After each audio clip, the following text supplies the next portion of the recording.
Yeah, I am. You are. So this is the actual bus. I'm going to explain a little bit about some of the laws that were affecting Rosa Parks at the time, and then give you the history of Rosa Parks. From this seat forward, by law, these 10 seats, strictly white. A black could never sit up here for any reason whatsoever. And I use the word black because not only were blacks discriminated against, when you saw a sign that said colored, it meant black, American Indian, East Indian, Asian, and Hispanic. They were all considered colored, all equally discriminated against. Just the black scene was the biggest minority around, so they got the brunt of it. Since you're seated here, sir, a black cannot sit in the seat next to you, and a black cannot sit in the same row that you were seated in. You are seated there, sir. A black cannot sit in the row in front of you. The whole row. That would show superiority, and everybody knows whites are superior to blacks, right? Wrong. At the time, some people believe that. A white is not permitted to stand if a person of color is seated. So if we go back to rule number 2, 4 black may have to get up to let 1 white person sit. The blacks and whites together would get on the bus. They would pay their fare, which is 15 cents. But then the blacks would get off the bus and come in the back door. They were not allowed to walk through the white section to pay for to sit in the seat they just paid for.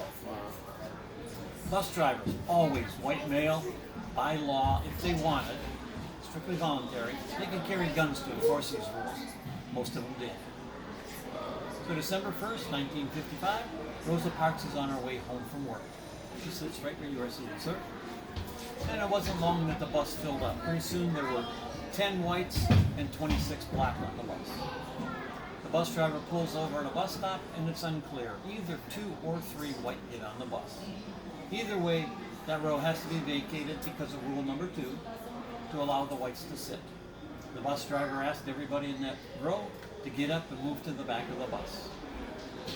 Reluctantly, 3 of them did. There were 2 ladies and a gentleman. They got up, moved to the back of the bus to stand for the ride home. Rosa Parks just sat there. She didn't say anything. She didn't do anything. The bus driver noticed she was still seated and asked her a second time to get up and move to the back of the bus. Defiantly, she said no and moved next to the windows. The bus driver told her a third time, "You need to get up and move to the back of the bus, or I'm going to have to call the police."